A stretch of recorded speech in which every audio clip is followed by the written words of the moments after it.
As a student, what is the saddest thing you have found out about your teacher?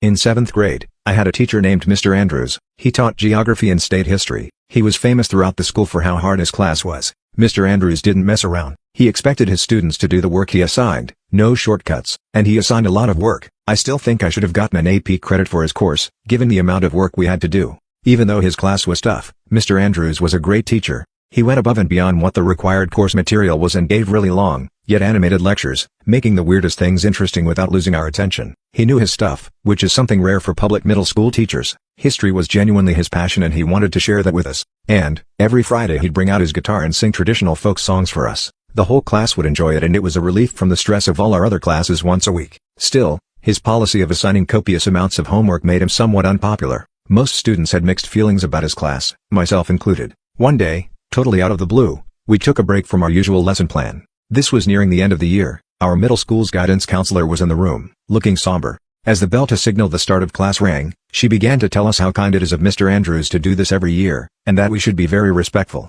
She stepped aside and let Mr. Andrews begin to talk. A picture of 3 young adults was on the screen in front of class. Mr. Andrews told us those were his 3 children, 2 daughters and a son. He told us stories about his children when they were growing up, and how his son loved breakdancing. We were all confused at this point, but we knew that this was serious so we listened attentively. He fast-forwarded to the future. His eldest daughter was getting married. Every Wednesday, Mr. Andrews played cards with his friends and one Wednesday, he got a call from his daughter, very serious, telling him to come home.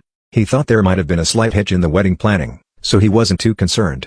But when he arrived home, he saw a bunch of police cars outside. Mr. Andrews went into his home and told us the last thing he could consciously remember was an officer telling him that they found his son inside deceased due to a self-inflicted gunshot wound. The saddest thing I ever found out about my teacher was that his son died by his own will. Mr. Andrews said he didn't notice any warning signs. A week before he died, he told his father he wanted to go to college to become a history teacher. Following his death, it came out that he had a fiancée that no one knew about, but it was a complete shock to her too. The entire time Mr. Andrews told his son's story, I was paralyzed. I couldn't move or make a sound. We hear stories of this kind all the time, but it's different coming from someone you know, especially an authority figure, and I could hear the emotion in my teacher's voice. I could tell which parts were the hardest for him to get to. When his voice broke and he took long pauses before continuing, I could hear which parts would be ingrained in his mind forever. Listening to my teacher's pain of losing his only son to something he never saw coming, completely changed my opinion of him. The story was so painful for him to relay, but he still told his students every year because he wanted us to know the effects that such a traumatic event has on a family and a community. He wanted us to know that we can,